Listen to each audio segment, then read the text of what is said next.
Salut, c'est Ben de Retour d'Expérience et aujourd'hui, je vais vous parler du 28-300 de chez Tamron. Et avant de vous faire le tour du propriétaire, petit point sur les origines de cette optique. Cette optique, c'est Tamron qui me l'a envoyée en prêt. Tamron a eu les mêmes conditions que tous les autres, c'est-à-dire qu'ils ne voient pas la vidéo avant, ils ne m'ont donné aucune consigne. Je dis ce que je veux, je fais ce que je veux, et donc vous aurez mon avis honnête et transparent. D'ailleurs, merci à Tamron pour leur confiance pour le lancement de ce produit. Si vous suivez la chaîne depuis longtemps, vous savez que je teste régulièrement des optiques un petit peu plus haut de gamme que celle-ci. On est plus sur de la focale fixe à très grosse ouverture. Mais ce 28-300 m'a intrigué parce que c'est une optique ultra polyvalente, une optique de voyage, une optique de backpacker. On n'est pas sur une optique avec une visée pro, on est plus sur une optique loisir, amateur ou passionné, mais passionné des grands espaces et qui aime bien voyager léger. Et du coup, je me suis dit, tiens, ça va changer, on va tester ça. On est donc ici sur une optique plein format disponible en monture Sony E. 28-300, ça fait un zoom x10. x10, c'est ce qu'on a généralement sur les appareils bridge.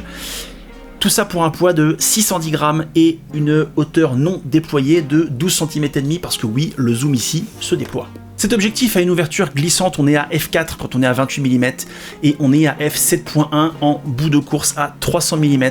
Et pour ceux qui se posent la question, 28 mm c'est ça, et 300 mm c'est ça. On est sur un diamètre de filtre de 67 mm, c'est quelque chose d'ultra normalisé chez Tamron. Ils ont quasiment toutes leurs optiques qui sont à 67 mm et on a une distance minimale de mise au point de 19 cm lorsqu'on est à 28 mm et de 99 cm lorsqu'on est à 300 mm. En termes d'ergonomie, je m'attendais clairement à quelque chose de plus gros, de plus imposant lorsque je l'ai déballé. Quand on m'a dit 28-300, je me suis dit bon, ça va être un petit bazooka et c'est pas le cas puisque si vous comparez ici à mon 28-75 f 2.8 de chez Tamron, on n'est pas loin, hein.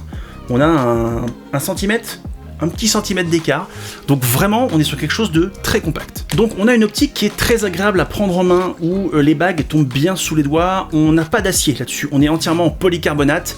Le polycarbonate c'est une forme de plastique ultra qualitative et je dois dire que ça lui confère un avantage, c'est son poids, 610 grammes pour un range de 28-300, franchement on est bien. Niveau bouton, c'est pas compliqué parce que vous en avez deux.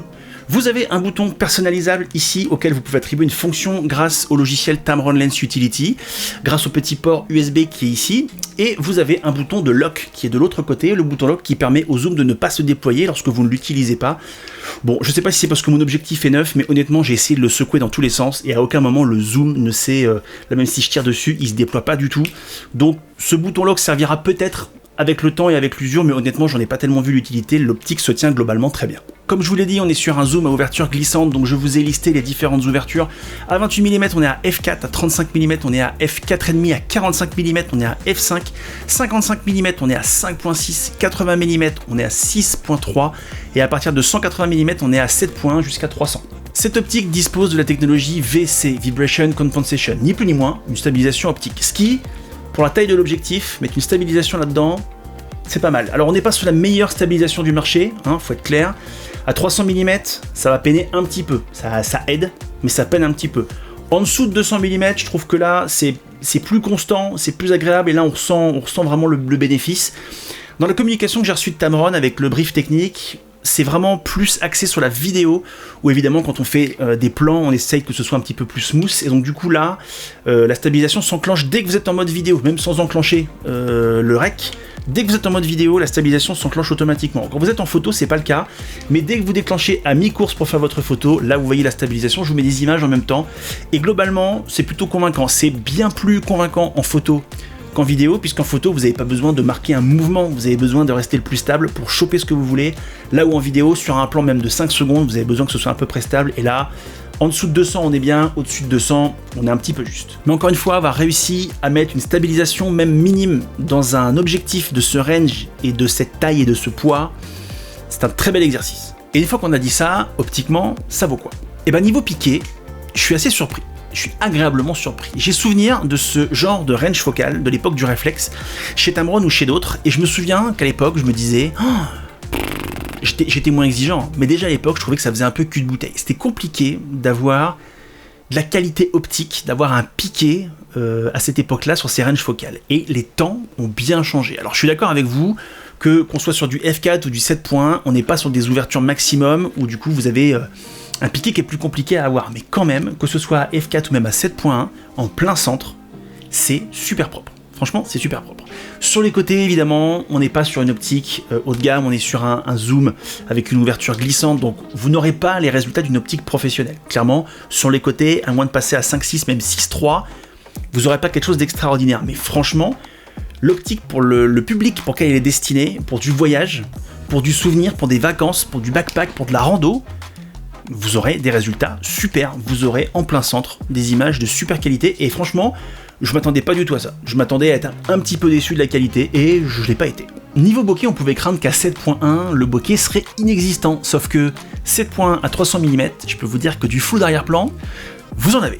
300 mm 7 points, vous avez une compression des plans qui fait plaisir et vous avez un flou d'arrière-plan très marqué. Par contre, attention, vous avez un bokeh qui est très nerveux, vous avez un bokeh qui est très contrasté, vous n'aurez pas quelque chose de très pastel.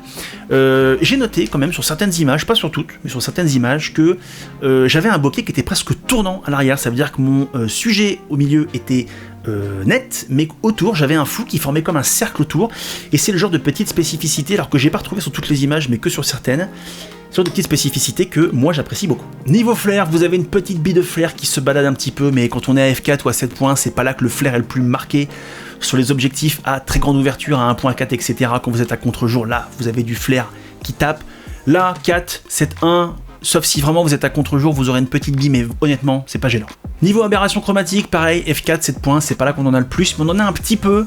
J'ai fait des essais à contre-jour, j'ai fait pas mal de photos pour essayer de trouver quelque chose, j'en ai trouvé. On a des petits liserés un petit peu bleutés, mais il faut vraiment zoomer. Les aberrations chromatiques, ce sera pas un problème, d'autant qu'aujourd'hui, avec la plupart des logiciels de post-production, vous pouvez les effacer avec les profils d'image de chaque objectif, donc ce sera pas un problème. Niveau autofocus, j'ai été assez agréablement surpris, j'ai fait beaucoup de photos à haute vitesse, notamment sur un truc qui s'appelle du archery tag, c'est comme du paintball, mais au tir à l'arc. J'ai malheureusement pas eu le droit de vous montrer les photos où on voit des visages, donc vous aurez que des photos avec des masques, mais dites-vous que c'est une pratique sportive qui est très dynamique, et donc l'autofocus a été mis à rude épreuve, et globalement, ça a bien marché. J'ai, je pense, moins de 15% de déchets, ce qui est finalement très peu.